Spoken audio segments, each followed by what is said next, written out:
नमस्कार, मैं हूं राम प्रकाश राय। हाई कोर्ट पर सुप्रीम कोर्ट का जो फैसला आया, जब उसे बड़ी बेंच में भेजने की बात हो गई, उसके बाद हैदराबाद के सांसद और AIM के मुखिया असदुद्दीन ओवैसी ने उस पर अपना बयान दिया। ओवैसी ने कहा कि उन्हें 3 घंटा दिल्ली के स्टूडियो में बैठाया गया था। हर बार उनसे ही पूछा जाता है इस तरीके के सवालों को लेकर के। साथ ही साथ उन्होंने हिजाब के पक्ष में तमाम सारी बातें कही। ज़बरदस्त रूप से उन्होंने हिजाब का समर्थन किया। उन्होंने कहा कि जो ये लोग ये कहते हैं कि हैदराबाद में या मुस्लिम समाज के लिए जो लोग कहते हैं कि हिजाब जो है लड़कियों को ज़बरदस्ती पहनाया जाता है, वो पता नहीं किस आधार पर ये बातें कहते हैं। कभी हैदराबाद आकर के देखें कि हैदराबाद में जो सबसे ख़राब और सबसे ज़बरदस्त स्कूटी और मोटरसाइकिलें चलाते हैं वो मुस्लिम लड़कियां हैं। साथ ही साथ असदुद्दीन ओवैसी ने यह भी कह डाला कि कभी हेलमेट पहना करके और दिल्ली वाले उन लोगों को उन लड़कियों के पीछे बैठाया जाएगा, तब उन्हें समझ में आएगा मुस्लिम लड़कियां कहां तक विकसित हो चुकी हैं और किस तरीके से वो लगातार खुद को मॉडिफाई करके और ज़माने के साथ वो चल रही हैं, कंधे से कंधा मिलाकर। इसके अलावा उन्होंने हिजाब को अपने चॉइस का विषय भी बताया, फंडामेंटल राइट से उसको जोड़ा, और साथ ही साथ उन्होंने जो कॉलेज में तमाम लोग दूसरे अन्य धर्मों से संबंधित विद्यार्थी पढ़ते हैं उनका जिक्र किया। और इसके अलावा उन्होंने बॉक्सिंग फेडरेशन का भी उदाहरण दिया कि बॉक्सिंग फेडरेशन तक ने अभी अलाउ कर दिया है कि जो महिला खिलाड़ी हिजाब पहन करके लड़ना चाहती हैं, बॉक्सिंग करना चाहती हैं, वो कर सकती हैं। आप ये सुनते चलिए कि असदुद्दीन ओवैसी ने क्या कहा। मुख्तलिफ 2 फैसले आए। एक जज साहब ने हिजाब के ऊपर, एक जज साहब ने एक फैसला दिया, दूसरे जज साहब ने एक और फैसला दिया। तो 3.5 घंटे आज माशाल्लाह टीवी पर हमको बिठाया गया और सवालात तो हमसे ही होते हैं। अल्लाह का करम था, सदका था नबी करीम सल्लल्लाहु अलैहि वसल्लम का, औलिया अल्लाह की दुआएं थीं, शेख अबुल हसन शादली का खास करम था। मेरे अजीज दोस्तों और बुजुर्गों, इस मुल्क में हमारे वतन अजीज को, जिसको हमारे बुजुर्गों ने अपने खून पसीने से इसको अंग्रेजों की गुलामी से आज़ाद करवाया, जिसमें अल्लामा फजल खैराबादी की अजीम कुर्बानी, जिन्होंने काला पानी की सजा को कबूल किया, वहीं आप शहीद हो गए।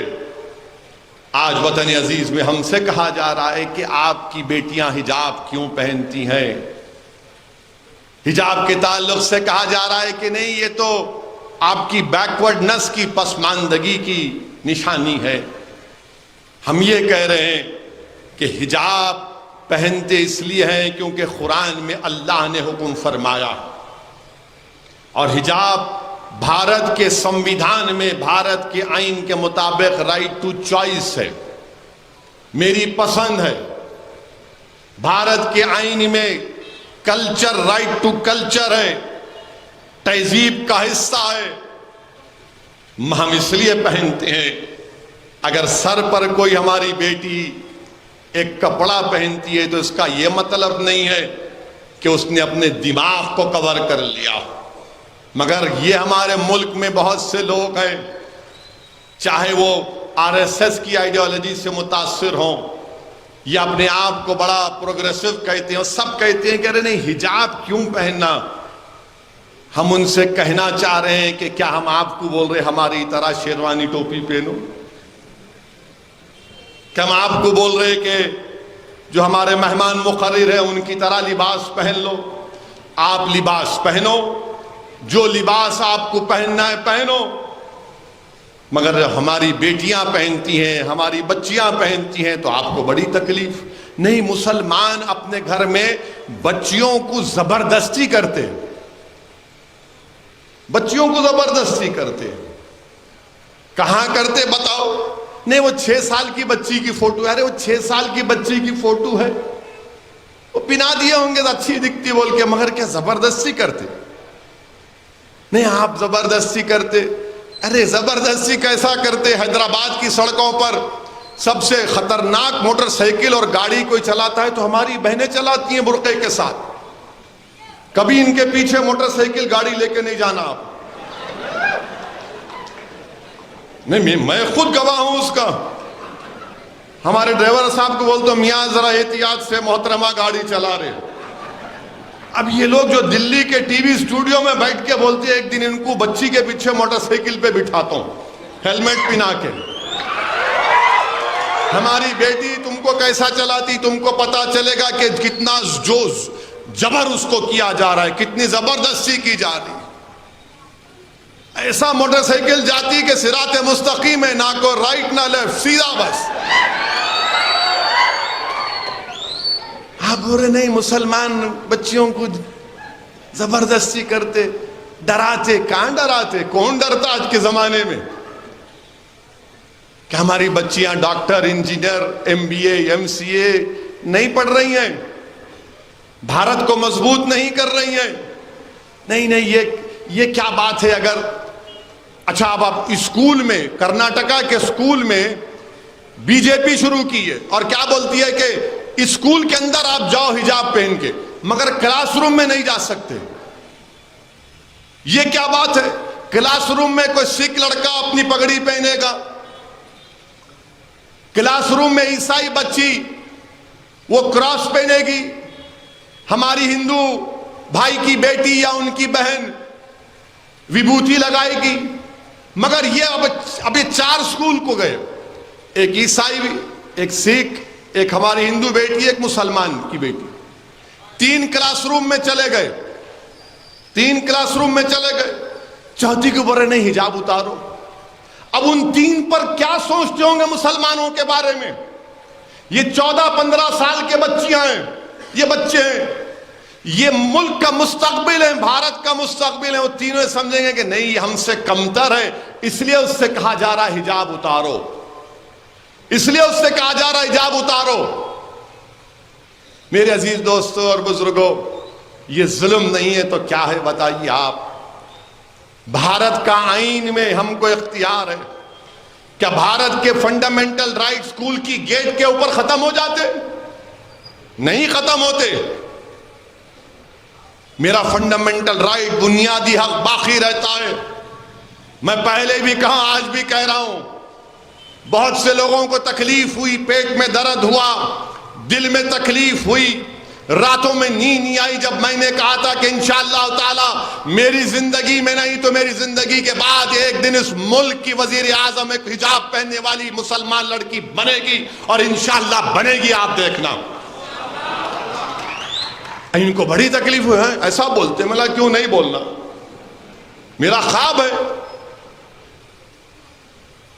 बुराई क्या है उसमें? मगर आप कह रहे नहीं हिजाब क्यों पहनते, हिजाब नहीं पहनना ना, फिर क्या पहनना? बिकनी पहनना, वो भी पहनो आप, मेरे को इख्तियार, आपको इख्तियार है, आपका काम है, मैं मेरा काम करता हूं। आखिर क्यों चाहते हैं आप कि मेरी बेटी हिजाब निकाल दें? आखिर क्यों चाहते हैं आप कि मैं दाढ़ी ना रखूं? आखिर क्यों चाहते हैं आप कि मेरे पर इस्लाम और मुसलमानों की तहजीब बाकी ना रहे?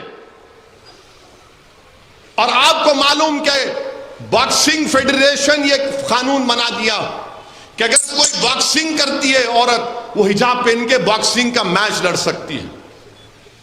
बॉक्सिंग का, बास्केटबॉल खेलती है तो हिजाब पहन के बास्केटबॉल खेल सकती है।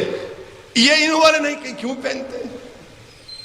अरे मेरी बेटी पहनती है, उसका इख्तियार है, आपको क्यों तकलीफ? आप जो चाहे पहनो ना, मैं जो चाहे पहनता हूं। नहीं, आप पहनेंगे तो दूसरों पे असर, कुछ भी असर नहीं होता। अगर एक मुसलमान एक हिंदू बच्ची की तहजीब को देखेगा, समझेगा, एक हिंदू बेटी मुसलमान की तहजीब और मजहब को समझेगी, एक ईसाई एक मुसलमान की तहजीब को समझेगा, मुसलमान ईसाइयों की तहजीब को समझेगा, एक सिख हिंदू ईसाई और मुसलमान की तहजीब को समझेगा, ये मुल्क ताकतवर होगा।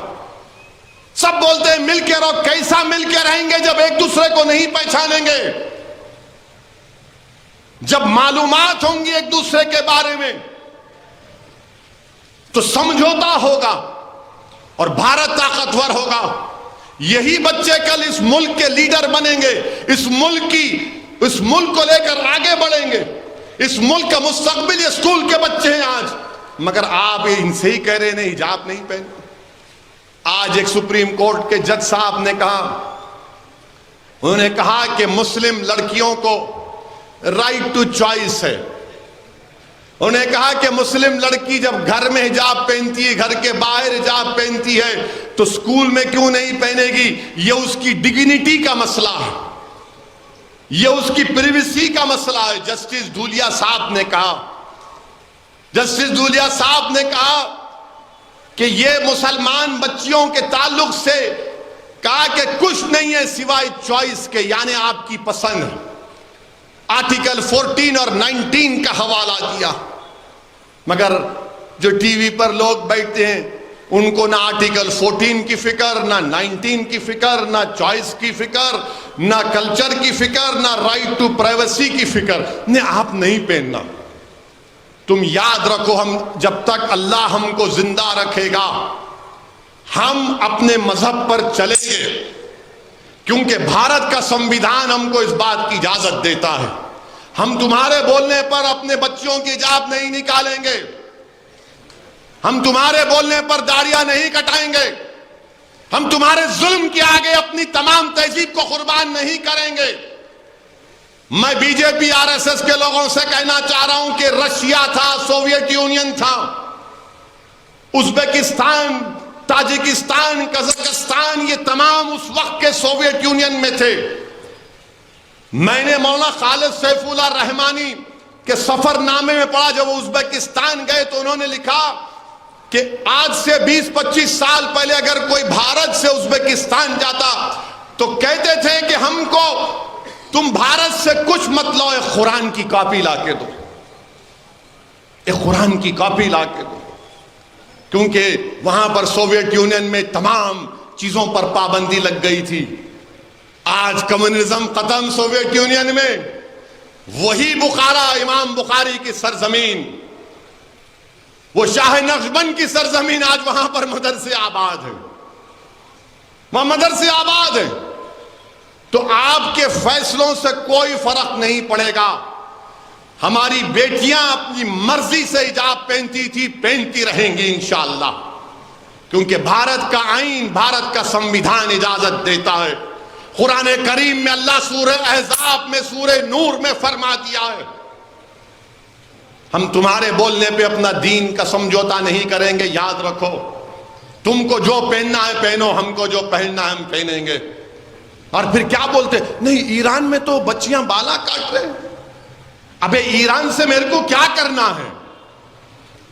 हमको ईरान से इतना ही मतलब है कि हैदराबाद में खाली ईरानी चाय हम पीते, ईरान से क्या मतलब हमको? नहीं ईरान में बाला काट रहे, मतलब आप भी काट लो, मेरे को क्या करना है? तो टीवी पर एक अंग्रेजी टीवी चैनल पे एक मोहतरमा अपना बाल काट लिए। मीडिया वाले पूछे इन पर क्या तबसरा करेंगे। मैंने कहा ईरान की बच्चियों से मोहब्बत भारत की बच्ची से मोहब्बत नहीं है। भारत की बच्ची से पहली मोहब्बत होनी चाहिए, वो भारत की शायरी है। ईरान की बच्ची से बड़ी मोहब्बत, मां से बढ़ के चाई पापा कुटनी का इलाई। अरे अमा ईरान, अरे मेरे को क्या करना ईरान से? नहीं ईरान, मेरे ईरान में हो रहा, भारत में क्या हो रहा वो बताओ। आप मोदी से पूछो ईरान में क्या हो रहा, बोलो, वो भारत सरकार का काम है।